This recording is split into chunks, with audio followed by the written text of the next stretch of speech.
नमस्ते, मेरो नाम चाहिँ जोन वैश्य हो अनि म चाहिँ हाम्रो बिन्जन सरसँग अस्तिदेखि ड्राइभिङ टेस्ट लिइरहेको थिएँ।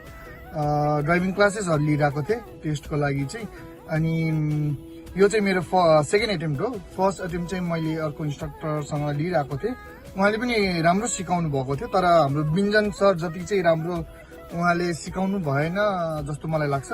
यसको मतलब यो होइन कि उहाँले नराम्रो सिकाइराख्नु पर्यो, तर हाम्रो बिन्जन सरले चाहिँ एकदमै राम्रो सिकाउनु भयो र त्यसको कारणले चाहिँ आज मैले सेकेन्ड एटेम्प्टमा ड्राइभिङ लाइसेन्स पाउन सफल भएको छु। मैले फुल ड्राइभिङ लाइसेन्स पाएको छु अनि त्यसको लागि हाम्रो बिन्जन सरलाई धेरै धेरै धेरै धेरै धन्यवाद। जति धन्यवाद भने पनि कमै हुन्छ। अनि त्यही भन्न चाहन्छु, उहाँले चाहिँ एकदमै राम्रो सिकाउनु भयो। अनि मेरो कतिपय मिस्टेक्सहरू भइरहेको थियो पहिला, जो कि मलाई थाहा नै थिएन। अनि उहाँले चाहिँ मलाई मेरो मिस्टेक्स आइडेन्टिफाई गर्न हेल्प गर्नुभयो, जो कि एकदमै ठुलो कुरो हो। पहिला त मिस्टेक आइडेन्टिफाई गर्नुभयो मेरो, अनि मलाई थाहा भयो मेरो मिस्टेक्सहरू के रहेछ। त्यसपछि चाहिँ मैले त्यसमा सुधार गरेँ अनि म एकदमै खुसी छु।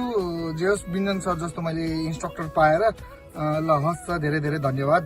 ल थ्याङ्क यू जोन भाइ। ल ड्राइभ सेफ है र फर्स्ट राइड ड्राइभिङको तर्फबाट तपाईँलाई धेरै धेरै शुभकामना छ। धेरै धेरै धन्यवाद सर। ड्राइभ सेफ है। हजुर, ल कङ्ग्रेचुलेसन। धेरै धेरै धन्यवाद सर। सबै हजुरको कारणले हो। होइन, तिम्रो पनि मेहनत हो नि त। हजुर हजुर। ल